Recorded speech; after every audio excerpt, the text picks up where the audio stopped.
Leap of Fate podcast fans. Welcome to this week's episode with yours truly, Randy Silver. As always, a friendly reminder, Leap of Fate is about overcoming adversity, inspiring you to become the best person yourself. We teach you life lessons, we share creative stories, and we help you understand how you can make your dreams a reality. Nobody is better than my guest this week, Tyler Foley. Tyler, wave to the fans if you're watching on YouTube, and say hi if you're listening to the audio. Well, hello, everybody. So let me give the quick bio about Tyler, and then we'll dive right in. Tyler Foley is an accomplished film and stage performer, and he has been acting in film and television since he was 6 years old, after his father passed away, unfortunately, in a motor vehicle accident. He has appeared in productions including Freddy vs. Jason, which is very relevant as we hit spooky season, Door to Door, Carrie, and the musical Ragtime. Tyler is passionate about helping others confidently take the stage and impact an audience with their stories. He's been helping out with Tony Robbins. He's been able to speak around the world as a public speaker, and he's going to help us today understand how you can gain the confidence to do that as well. Currently, he is the managing director of Total Buy In and the author of the #1 best-selling book, The Power to Speak Naked. And again, if you're watching on YouTube, which I hope you do, you can see the book behind us. Something fun we're going to do throughout this episode is we're going to have this immersive experience. Again, please go to YouTube so you can see this. And we're going to show different pictures of him throughout his life and what he's done so you can talk about it. Leap of Faith fans, we're going to bring Tyler in 1 second. Just want to say again to everybody, thank you so much for all that you all do. Thank you for all the feedback on Instagram, TikTok, Twitter, Spotify, Apple Podcasts, YouTube, all of it. Please do rate, please do like, please subscribe. It helps me grow the Leap of Faith audience, helps other people find the great message like Tyler's just shared today. Thank you again for all the feedback from the past 2 episodes. I know you guys enjoyed last week's episode that we did, where it was around some dating stories that I had. A lot of people reached out to me and said, that's crazy, some of the stuff you went through. A lot of people reached out to me and said, I appreciate the transparency of sharing your dating life because it's very hard for people to open up about that. Some things I'm going through that made you feel comfortable with whatever you're going through in your life. So I'm happy again that I'm able to help share that with you and help you become a better person and help you hopefully find your true loves, because I'm still looking. But Tyler, we were talking before podcast, he's got a beautiful daughter who just took to school and he has the time now to speak to us. So let's bring Tyler back in. Tyler, welcome to the Leap of Fate podcast. Oh, Randy, it's been fun to be here. And it's weird because my wife and I actually have this conversation a lot lately where we've been asking ourselves, I can't imagine what it would be like dating right now. Like we are so far removed. I've been married now 11 years and with my wife for 15. And I don't, man, I couldn't do it. I couldn't do it. My hat is off to you, sir. Thank you. I wish you luck on your search. Well, if you want some first world experience, right go listen to last week's podcast. I have 2 stories. One was a horror story. There was a terrible date, unfortunately. And one was involving a clown and OnlyFans. So I'll prelude that and let you go back and listen as you want. And the audience, if you haven't listened, it's worth a listen. I'm tuning in for sure. But that's not why we're here today. So Tyler, obviously we have your book behind you. I think that's a great place to start, and we can kind of backtrack from there. Let's talk about the book. What gave you the idea to start a book, writing the book, and then let's take it back to all the experiences that got you to the opportunity to write that book. So floor is yours. Well, so the book came about, and look how awesome that looks. Is that you? Right? No. I would love it. I would absolutely love it if that were me. But no, that is definitely a stock image that was purchased from a very popular site that Jeff Bezos owns. And the irony about it is we can't actually advertise on that same site that Jeff Bezos owns because it doesn't, because of this graphic, it doesn't actually adhere to their advertising clause. So like, I think I keep getting this rejected ad, or the ad rejection that says that it's depicts the human form in a adversely sexual nature and brings undue attention to the breasts and or buttocks or something of that nature. So it's fun for anybody who is obviously now listening to this. Got to go check out the go to YouTube YouTube video so that you can see the glory that is this stock image. But yeah, no, it's a close approximation. Make no mistake. I look close to that. I mean, that dude's got a little bit bigger lats than I have, but it's not too bad. It's not too bad. It's close to what I would be. So but as far as your question goes, huh? Please tell us about the book. Oh yeah, no, I was gonna get to it. So the book actually came about because I regularly put on these training sessions on how to be a better public speaker. And with doing that on a regular basis, I end up covering the same questions over and over and over and over again. And what we did with the book was actually took a lot of the training sessions that I did, transcribed the audio from the video, and then compiled it into basically an extended FAQ. So it's just the frequently asked questions that I answer over and over and over again into a really easy to digest book. And the nice thing is, because it's taken from my audio, from my training, it's like this right now. It's like having a conversation with me. It's really quite nice that way, where I can feel like I'm talking to my audience without them actually being there, and they can feel like I'm talking directly to them. So it's been nice that way to be able to do it. It's like written in like a human voice in the conversation versus more, say, like a nonfiction, a novel, something like that.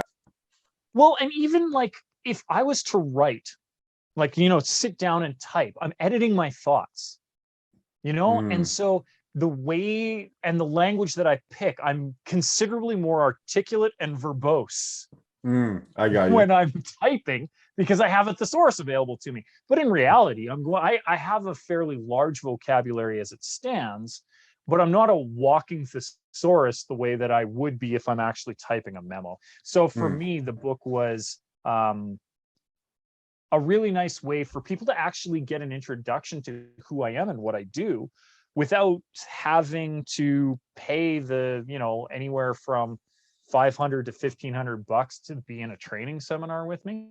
Yep. And it's just a really nice way for people to learn about me. So could you share maybe a couple of the top FAQs that you go over in the book? Yeah. So usually the first question everybody has: how do I get over stage fright? And stage fright is a real thing, but a lot of people will mistakenly say, how do I get over the fear of public speaking? And I'll be like, you don't actually have a fear of public speaking. And they always look at me really weird. They're like, well, but I do have a fear of public speaking. And I go, no, actually, you don't. If you had a fear of public speaking, commerce would break down. You'd never be able to do anything.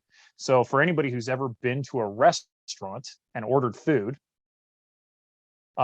you are not afraid of public speaking, because you wouldn't have been able to order food by speaking in public to a waiter who you probably didn't know, right? Your wait staff, you probably didn't know your wait staff before you ordered your food. So you spoke to a complete stranger and got a thing that you wanted. And so that is usually the first thing that we have to overcome, is this misbelief that I have a fear of public speaking. Stage fright is real, but it comes not from a fear of public speaking, but rather from a fear of public judgment. We're afraid of what people will think if we actually say the things that are on our mind. So in the book, we start talking about, how do I overcome those fears? What are some things that we can do? So I go over mindset and breathing exercises. And I know you're a big fan of the Mamba mentality. So, some of the things that go with that, and how do I get that mindset of self-improvement and pushing myself forward. Really, one of the key things is that detachment piece of the Mamba mentality. Like, how do I separate myself from the situation to look at it objectively? And going through all all of that, finding your passion. I'm not a big fan of fearlessness. Like I think we need to have fear. Without fear, we can't have courage. I love courageousness. But I find that fearlessness, it can be dangerous, right? We need to have a little bit of a sense of this is pushing my boundary so that I know that the boundary is there. Otherwise, I just walk off a cliff, right? There's nothing wrong with jumping off the cliff as long as you know that you're going to hit safe water or you have a parachute. I'm all for cliff diving. I just don't want to smash into rocks at the bottom. I agree with that. I agree with that. So there, you know, so things like that. And we go over that in the book about not Mamba mindset, mind you, that I left that for Kobe, but R.I.P. Yeah, R.I.P. But what a weird year that he kicked off, a weird year. Yeah, it was a terrible way to start 2020. That all started there. But he, you know, we talk about breath work and owning your own power, like really taking it back so that you are in control of your own destiny, which ultimately is really, you can do anything with it. And if you want to tackle the fear of public speaking, by all means, because really all it is overcoming your fear of others' perception of you, which is the fear of judgment. Which is a great segue to the new immersive background I have. Is you got the opportunity to speak at a Tony Robbins conference and open up for him. If you guys aren't able to see the picture I have on, it's a big lecture hall auditorium. I'm gonna say that's at least 10,000 seats easily, maybe even more. And talk about that. Obviously, that's a huge name, Tony Robbins, in the public speaking space and the personal development space. What was it like to get to open up for him and be able to share the message you just talked about with people, and at the same time practice your own messages on stage? So I want to be really clear, because I know that at some point Tony will see this. And Tony, I love you, and I do want to be on your stage. When I'm on Tony's stage, like this, when I took this picture, and I think we have another picture eventually. You don't have to get to it right now. I'll pull it up a couple minutes. There. What you're seeing is me doing the sound check.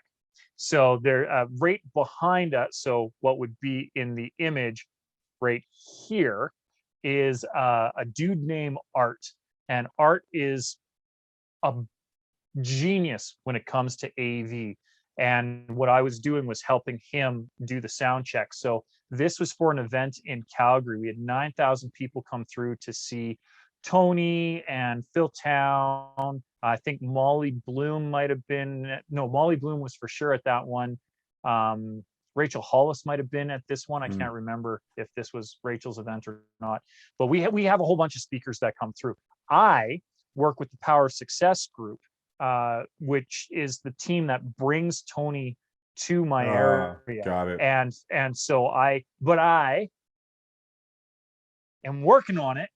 I keep putting the bug in their ear. We do an event called the Power of Influence, and that's a public speaker training event. We did the pilot one in Calgary at the end of 2019. It was supposed to continue through, and I don't know, something happened in 2020, and suddenly we weren't allowed to do live events and train speakers anymore. So we didn't get a chance to continue on with that right away. But one of the things that we did with the pilot one is we ran a competition. So we took the top 5 or 7 speakers through the weekend, and they got to go up on stage, and they each had 2 minutes to tell their powerful story. And then at the end of it, the audience voted on who would get to be flown to Toronto at the next Tony Robbins event that we were putting on and open up for him. Oh, so wow. I That's have super helped, cool. I have helped people get on Tony's stage. I haven't yet had the joy or the pleasure to speak with him, but it is on my bucket list.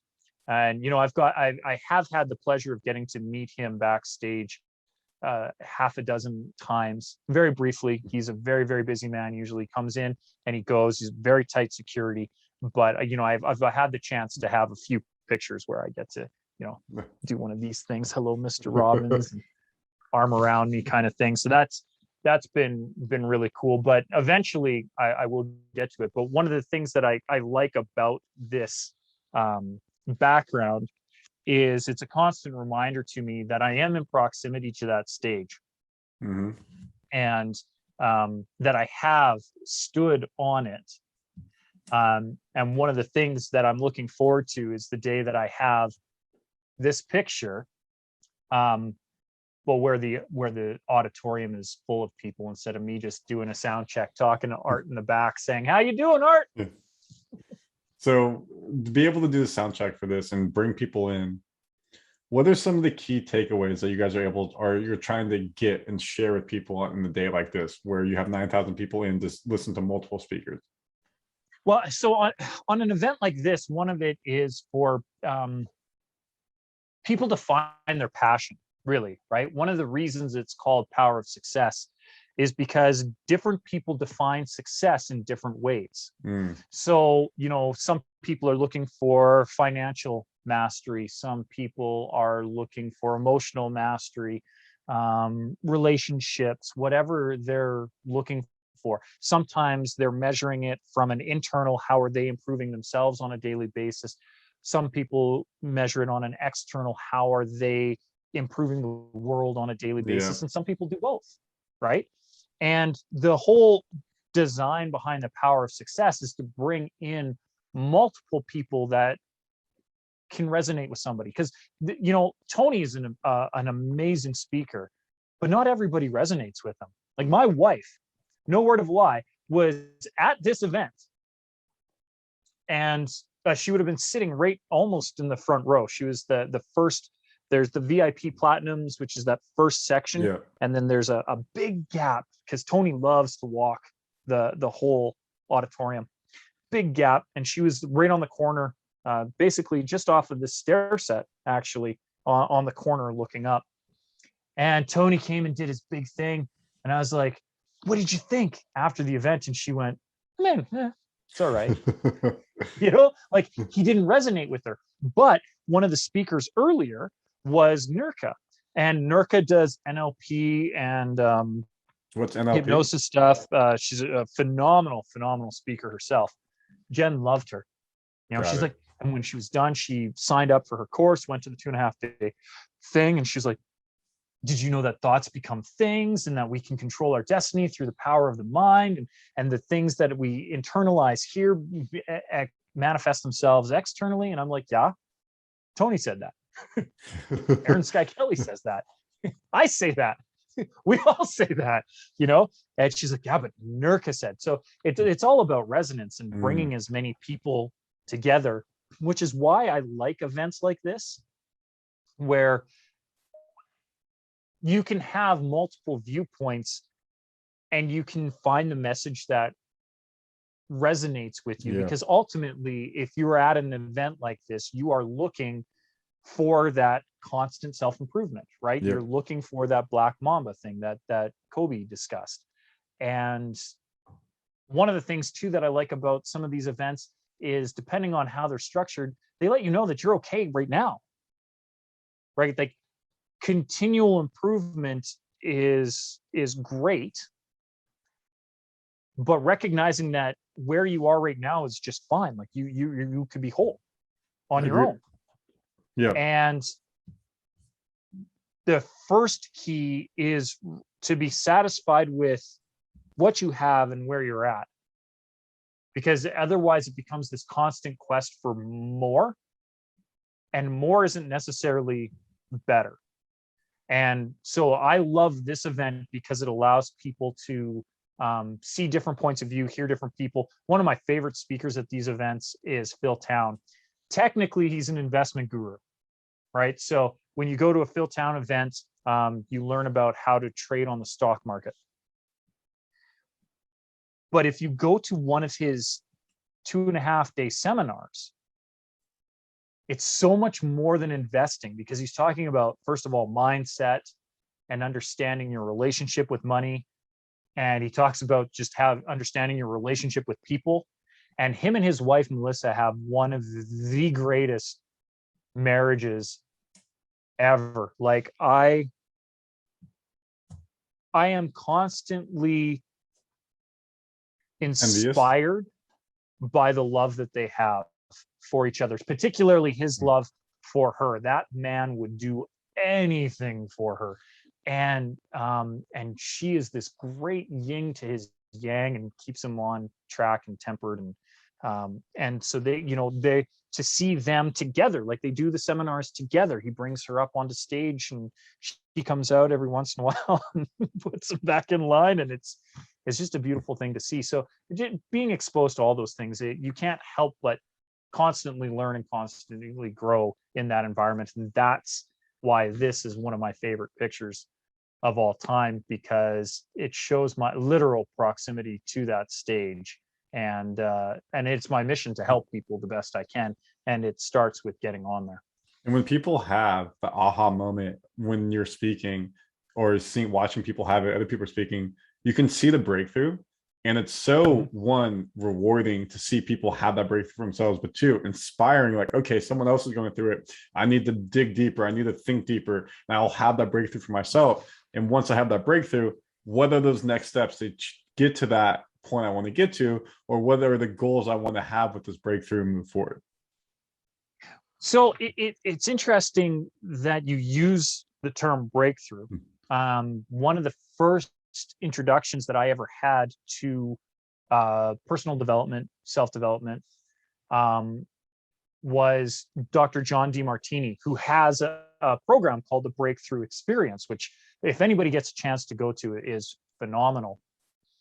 But one of the things that I took away indirectly from it, so it's not actually a doctrine that John Demartini puts out per se, or that I'm aware of, but it is definitely one that I have developed and I've started to point out, is that at any given time, we are, or could be, three things at the same time. Okay. One is a student. If we can find mentorship, somebody who is at a higher level than us that can guide us or give us advice or mentorship or instruction on how to achieve the things that we want. So we want to be a student to somebody, give ourselves up to that. And in the most simplistic sense, that can be even a religious doctrine, giving yourself up to a higher power and learning the teachings from there. But it can go into business mentorship or however you want to do it, just learning a new hobby or skill, finding somebody who can teach you. Then the next, just to interrupt you really quick, that's a huge concept we talk about on this episode on Leap of Faith Week to Week, is mentorship and finding someone who can teach you that stuff and tangibles that you potentially don't know, you can't find out from a book. So that's, I love that you touched on that. Well, but the thing is again, we're one of three phases, and I like to be all three at the same time. So the first is student, but then you also need to have a peer. You need to be a peer and be in a supportive group of people who are at or near your level that you can then share learnings and findings with. So when you have those breakthroughs, you have somebody who is doing it with you, right? Because it's one thing, your mentor can be like, well, of course you had that. That was by design. I showed you the way. But it's another thing to have somebody who is just there with you, and you can have that excitement of, can you believe, like, we did this thing, look at what we did together, like, right? Yeah. And be able to push each other and have that support within a peer group that can propel you forward. And then the real task is, you have a mentor who is bringing you with, they're your Sherpa on the hike up the mountain. And as you're doing that climb, you have the peers around you who are supporting you. You are in a group, you are protected together. But then it's incumbent on you, once you summit that mountain, to teach someone else and raise them to that level, show them how to get up the mountain from what you have learned through that mentorship, and pass that knowledge on. And it's that pass the knowledge on part that is critical, because you don't know what you know until you can actually teach somebody else. Yep. Like it's critical in that component that you are a student, that you are a peer and a teacher.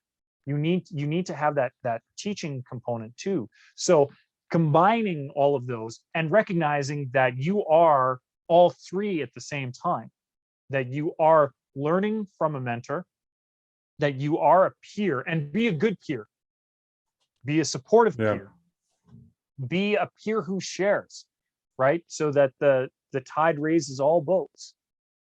And then be that teacher and instructor so that you can share those breakthrough moments, because you and I both know it's one thing to experience it on this end and go, oh, my eyes have been opened. But there's even more joy that comes when you can impart that on someone else, when you can, with what you have done or provided, let somebody else in on that knowledge and open their eyes. That is far more rewarding than the acquisition of the knowledge itself, because at that point, not only have you helped somebody else, but you have truly ingrained that knowledge in your DNA. Because once you can impart it as a teacher, it's impossible to forget. And that's the true mastery of any skill, when you can teach. I love that. And I think that's the whole concept of kind of why I started this podcast, is how can I help enable other people's success? And every time someone reaches out to me and says, hey, Randy, this week's pod helped me with this. Hey, Randy, message you this week really helped and hit me there. It just brings the biggest smile to my face. I absolutely love that. And you just hit all the 3 points that like I really try to help with. Well, I do what I do when I can, what I can. But now I'd like to take it back to I feel like we're almost going Benjamin Button. Now we're gonna go backwards a little bit. Is there anything else around just the personal development, public speaking part you want to touch on? If not, I'd love to kind of get into more about you and how you were into the film and acting industry. Well, yeah, before we leave the public speaking realm, one of the most impactful things that I've seen from all of these events is that the most transformational change comes from when we can get real, when we can get truly raw. One of the reasons why I titled the book "The Power to Speak Naked" was because I want people to be vulnerable, to be able to expose themselves to the raw, naked truth and not be afraid of the attack. Because the reality is, the majority of human beings want you to succeed. It's a very, very small minority that are not on your side. And I know because I've been at Tony's event. I've seen 9,000 people in a room when somebody gets vulnerable and raw and real. And the first instinct of 9,000 people is not to attack them for it. The instinct is to love and support them. So one of the things that I have learned, and one of the things that I teach in all of my training sessions, is that the thing you're afraid to say is probably the thing your audience needs to hear. You have no idea the impact that your story could have in helping change or influence somebody else's life. And when you covet these things, when you hold on, or when you edit, or when you filter yourself, you are doing a disservice to the people who could really actually use the truth. And not being afraid to speak the truth. I mean, I would have loved for Randy to have told you all that I was speaking on Tony's stage. Like I would, and the reality is I could have probably gotten away with it, because technically it's true. But I know in my heart that it needed a clarification. And I have no problem even being a public speaking trainer saying, no, I'm not on Tony's stage yet. Mentorship. But I am working with the crew that brings Tony to Canada every year. I will be flying down to Dallas to help organize an event. I will very likely have the opportunity to, if not on this stage, be on one of them at some point. But that point is not now. But we need to not be afraid to say that, right? Because eventually it's going to come out. And the key is to be able to control the narrative yourself. And nobody knows your story better than you. So if you are the one to share the details from your point of view, that's where you get empathy. That's where you get understanding. That's where you get sympathy. That's where you can get an audience on board. That's how we can get you on our side, is by being really, truly vulnerable with you. And you look at, like, if anybody's ever been to one of these self-development seminars, it's when people get really honest and share. Because when they're not doing it too, right? It's very obvious. and I did this thing. And then Tony goes, yeah, but did you? Well, not kind of like that. Like you knew that they were lying at first. They were lying through omission, or they were just lying to themselves, even if they wanted to be truthful. And then he gets to the heart of it. And then you're like, oh, wow, that was powerful, because they got real and they got honest. And that's really the key. So come out in front of the narrative. The thing you're afraid to say is very likely the thing your audience needs to hear.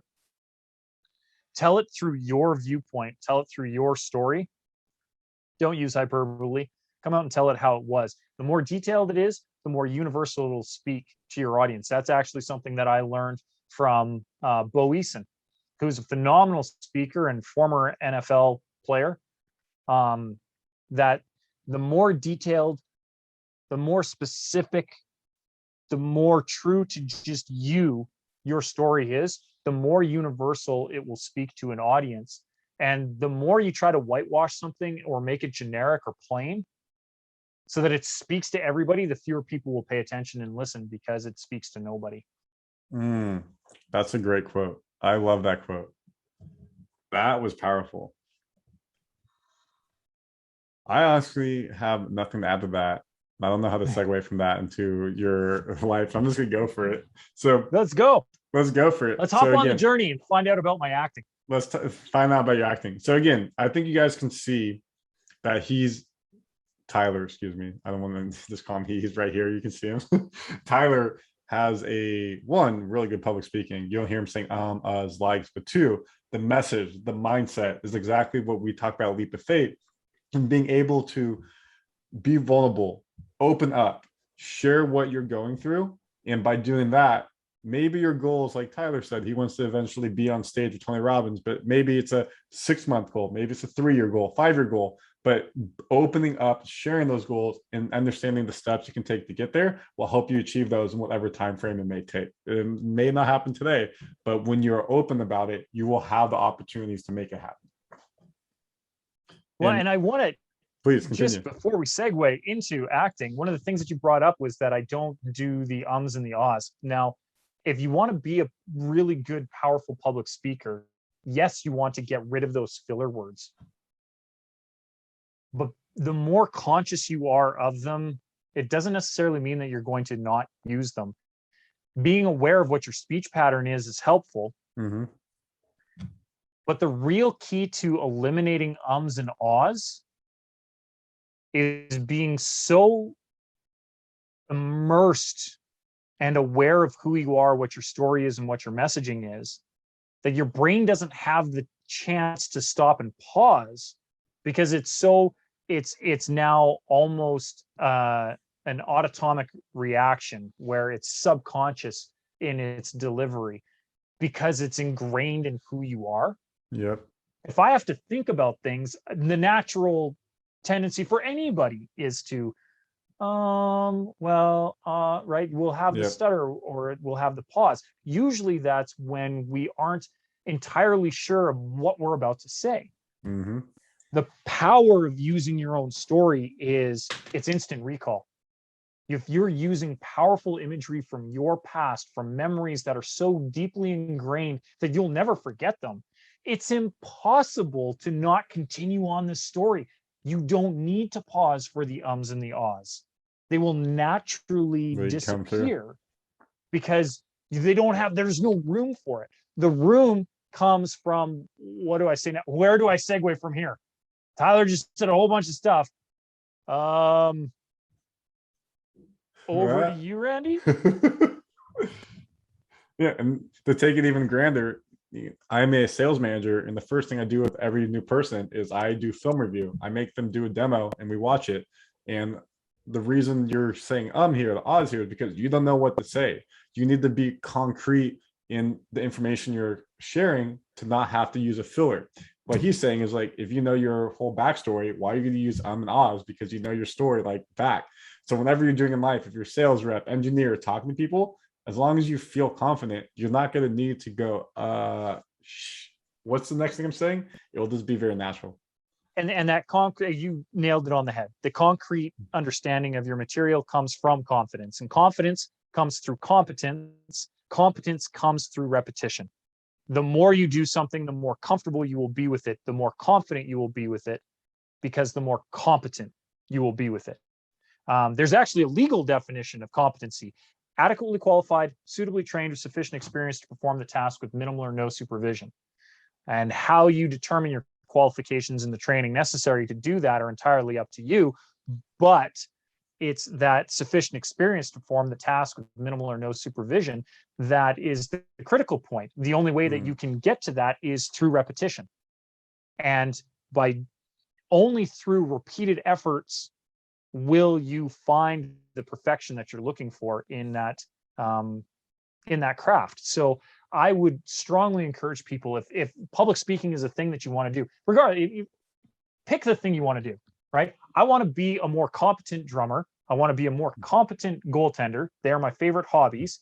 The only way that I'm going to get better at either one of those things is sitting down on the kit and hitting my skins for an hour or so a day, repeatedly, over and over and over again, constantly trying out new rhythms, new techniques, figuring out where my weaknesses are and working on them. Same with goaltending. I'm not going to learn to be a better goalie watching YouTube videos.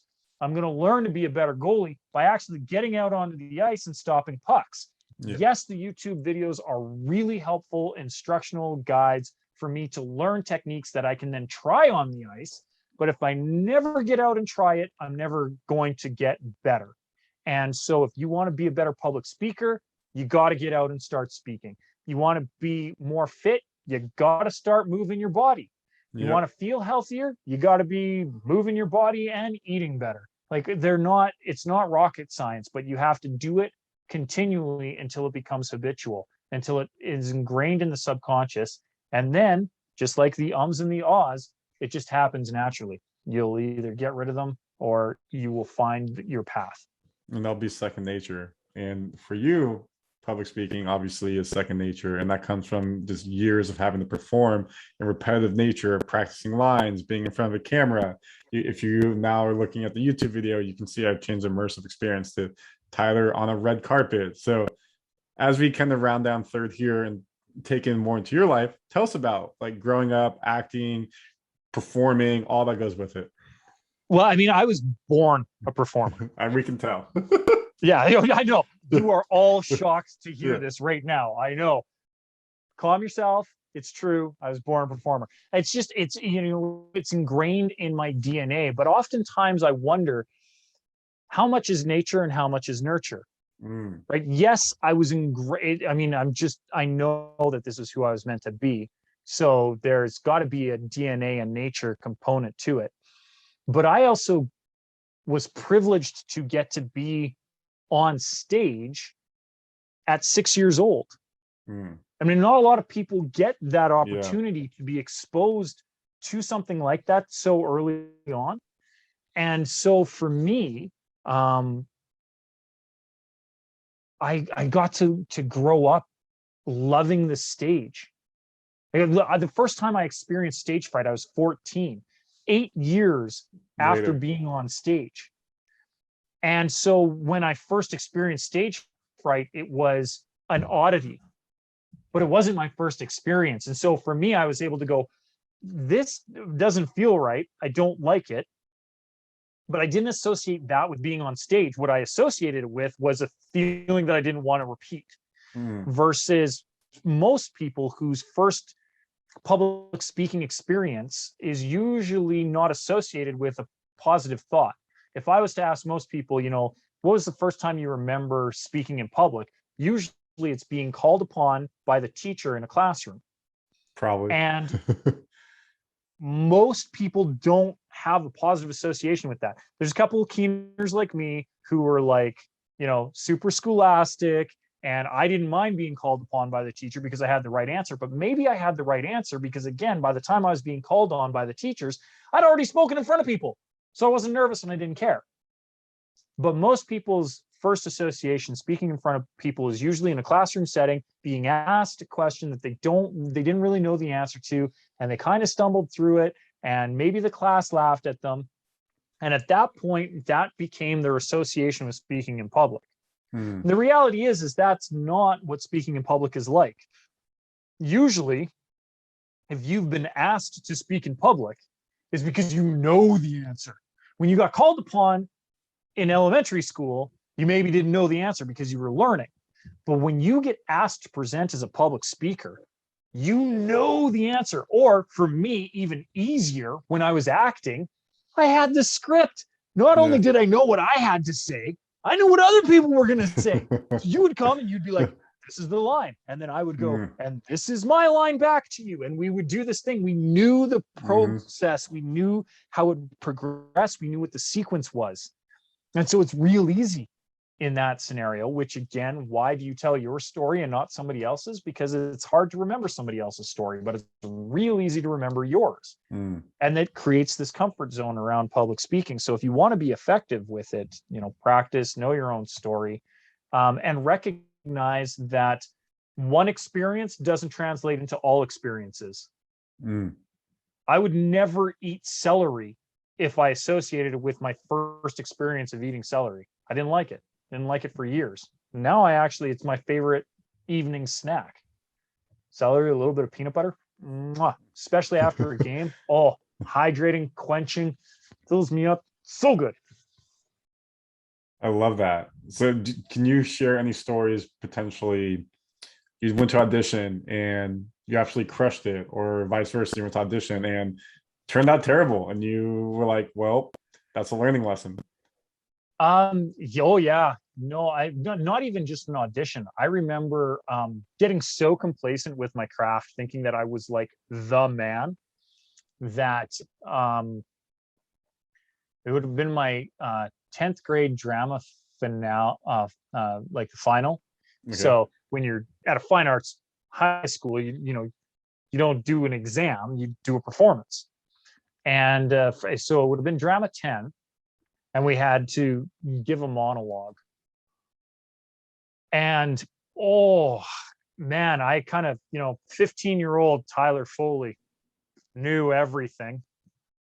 And I thought I could memorize, because I'd been doing it for so long that I thought I could literally just look at a thing the day before, memorize it, and walk on. Not a good way to treat the final that is 50% of your grade, because I bombed.